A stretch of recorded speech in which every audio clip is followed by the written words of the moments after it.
Hello and welcome back to Studio Session. I'm Katherine and thank you so much for tuning in to another episode. Getting started with today's report. For reading, I'm still reading Frankenstein for English class and it is surprisingly good. I thought it would just be one of these novels I would have to read, kind of boring, but I think it's really interesting. So I'm glad that I'm enjoying my assigned reading book. For eating, I would like to give a shout out to my mom. I highly doubt she's listening to this, but the other night she made a really good lasagna. So I just wanted to shout that out. For playing, you guys know that Hozier is one of my favorite artists, and I think it was his first album, just self-titled, is so good. I've been having it just on shuffle, and I've been discovering not new songs, they're old songs, but new to me by him, and they're just so good. He's just overall such an amazing artist. For obsessing, for Christmas, I got a nice set of almost watercolor markers, and I just love using them. I love coloring, drawing. I had to do a project for my personal finance class, and I pulled out the markers to use them. It just reminded me of how much I love drawing with them. For recommending, I recommend that you drink water. I think people do not drink enough water, and a lot of times when they complain about headaches, they're definitely just dehydrated. I definitely fall victim to this myself, so just drink water today. And finally, for treating, I've just been enjoying watching Netflix and shows in my downtime. Netflix has some really interesting Netflix original documentaries, so if you have a subscription, I would definitely recommend checking some of those out. They're really cool. That's it for today's report, and let's get started with our main segment. I'm joined with Lucas for our main segment, and today's album review is Melodrama by Lorde. This is our Indigo album. The album cover is a dark blue purple kind of vibe, and this is an alternative album that was released in 2017. My favorite song on this album was Supercut. I love this song. It mentions some of the lyrics, in your car, the radio up, but I just think this is the epitome of a fun song to drive to. I don't know, it's upbeat, it's really jammable. It just reminds me of almost a bright sunny day. I don't know, it just makes me want to dance. So for that reason, Supercut is by far my favorite song. Yeah, shout out Indigo. I would not be able to find that color myself. For my favorite song, I picked Hard Feelings / Loveless. I actually thought this served a pretty crucial role in the album. If you look, it is the 6th track of 11, and that obviously means it's right down the middle. The fact it's cut in two, I feel symbolizes the split between the album, because I do feel this is kind of a two-part album of sorts. I feel it's kind of a shift in mood between the two. It's got a really solid first half, and then the upbeat second half I feel really ties this together and paves the way for the next 5 tracks. I really like this song and think it's my most favorite on the album. I think that is a really interesting interpretation of that song about how it kind of cuts the album in two. I did not pick up on that, but that's just really cool to think about. My second favorite song on the album was Greenlight. Honestly, this song is really similar to Supercut. They have a really similar vibe. But again, that's just why I like it. I love her vocal range in the song. Again, it's just upbeat and happy. And I don't know, it put me in a positive mood when I listened to it, similar to Supercut. So Greenlight was my second favorite. Yeah, I had Supercut as my second most favorite. I don't want to divulge further. I think Katherine captured it. It's a nice ballad. I wrote down, it feels like a chase song kind of. And dare I say, a little Taylor-esque on this one. So I think Supercut is my second most favorite on this one. My least favorite song on this album, I gave it to Sober 2, aka Melodrama. This was still a good song. I still like this song. I just think that for mentioning the title, I guess you could kind of consider it the title track because it does have Melodrama in the name. I was expecting a little more, I don't know, it was still definitely a solid track. I just didn't love it as much as I did the others. So for that reason, it was my least favorite, but still a pretty solid song. Yeah, I give my least favorite pick to Sober. I just thought some of the artistry in this one was a little weird. There's an ongoing part in the back that sounds like a ping pong ball being hit, and I didn't really like that. I felt like some of the sounds and some of the word choices, it just kind of detracted from the overall feel of the track. So Sober is my least favorite on this project. And finally, my honorable mention, my underrated pick for the album. I gave this one to Perfect Places. This was the album closer, and I thought it was like the perfect one. This is like a fun song, and again, it's really upbeat. And I was surprised that like I don't hear more people talking about this one. I think Lorde just as an artist as a whole is pretty underrated. And I don't know, I just feel like the whole vibe of this song, I would expect to hear more people talking about this one. So like when I listened to it, I was like, wow, I was just really thoroughly impressed by this one. So Perfect Places is my underrated pick. For my underrated pick, I selected the Louvre. I just thought there was a lot of interesting stuff going on in this one. It's almost space-like. It feels like you're blasting in outer space on this one. There's a very alternative feel to it, as this is an alternative album. I just felt like this was one of the higher points of this album. Kind of underappreciated, so I'm going with the Louvre for my pick. For my overall album rating, I gave this album an 8.5 out of 10. This was another one that I actually like added to my Apple Music library, and you guys know that I really like to like an album to actually add it to my library as opposed to just adding a couple songs I like to my playlist. I really enjoyed every song on this album. It's not like the perfect album, but I just loved the vibes. Kind of like what Lucas said, I think this really just kind of captured like a good alternative album. It was just really amazing. I liked it was different than her album Pure Heroine, which I think is like, I don't know if that was her first album. I think it was. So it kind of had a different vibe from that one, but I really appreciate that because it still really captures her talent just in a different way. Yeah, really, really great album. And just one thing I wanted to mention, I don't know if any of you guys know that one. It's not, it's kind of like a meme now, but there's like a Lorde concert and she like shushed her fans during the song Writer in the Dark, which is on this album. I just had to mention that. It's so funny. Like she starts singing and then the fans start singing along and she literally shushes them. It's so funny. Go look that up if you haven't. It like never fails to make me laugh and I like quote it to my friends. It's so funny. Just go look that one up. Okay, so yeah, I hope I entered this album knowing Lorde only for Royals, obviously, as a baseline music enjoyer. But this album shifted my view. There's definitely more substance here than you might think. I gave it a 7. I thought it was a pretty solid album. Nothing incredible, but it does have some good highlights on it. And I think overall this is a pretty solid album. This is definitely one of my favorites that we have reviewed so far. And let's jump into our game. Okay, so for today's game segment, we decided to do something a little different. We're going to be playing a music trivia game. So we've both written down a couple of trivia questions that were related to either singers, albums, music awards, stuff like that. Yeah, so I'm really excited to play this game, and let's get started. All right, here's my first question. So 2 of these 3 albums are tied for the album with the most Grammys. Which is not one of them? How to Dismantle an Atomic Bomb by U2, Supernatural by Santana, or Thriller by Michael Jackson? Okay, this is tough. I've never even heard of the first 2. But I actually think U2 had some clout back in the day. So for this question, I'm going to say the one that did not tie is the middle one. That is incorrect. It's actually Thriller by Michael Jackson. The first 2 are tied with 9 Grammys. Michael Jackson's Thriller only has 8, but still close.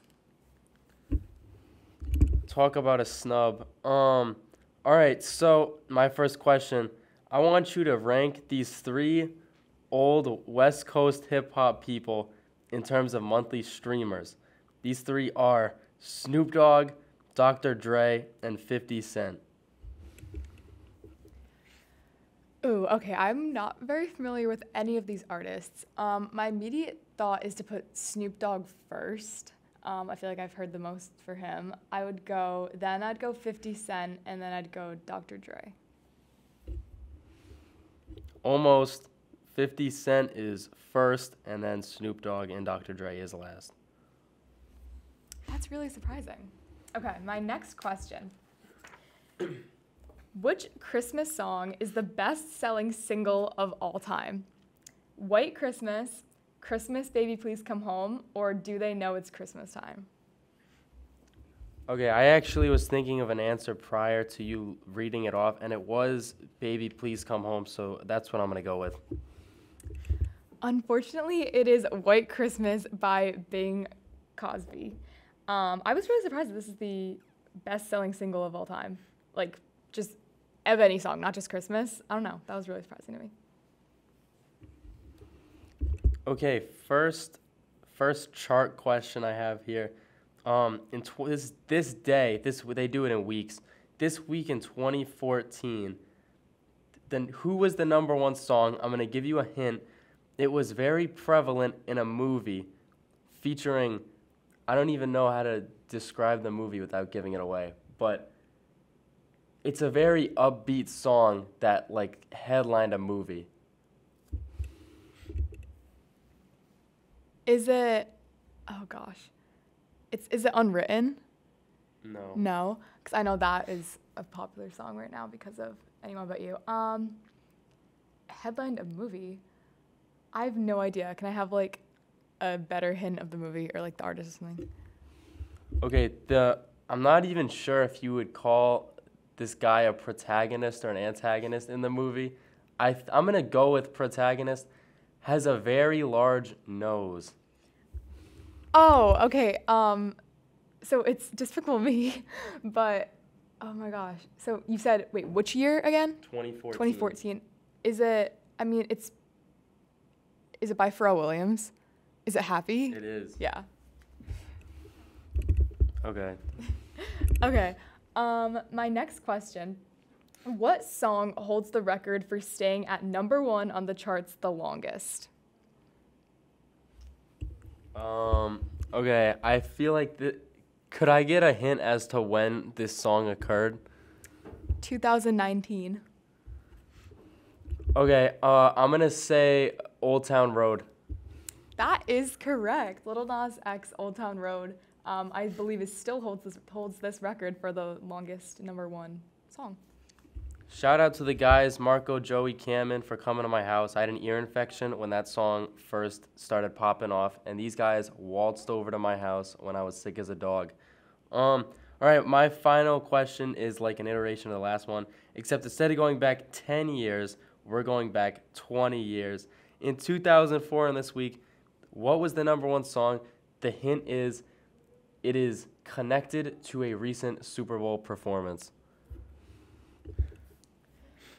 Okay, wait, why am I blanking of who did the Super Bowl performance? Oh my gosh. Oh, Usher. Is it an Usher song? Is it Yeah by Usher? That would be correct. Woo. Okay, great song. Okay, my final question, this one's just kind of like fun and random. Where did Harry Styles work before he got famous? Okay, this is not a question that I'm confident in answering. I'm gonna say, where did he work? I'm gonna say he was a janitor. He was not. He was a baker, or I don't know if he was a baker, but he worked at a bakery. Okay, this was definitely a fun game. I like switching it up with different playlist essentials, little games like this, but I think trivia is really cool too. That's it for this segment, and let's jump into our final one.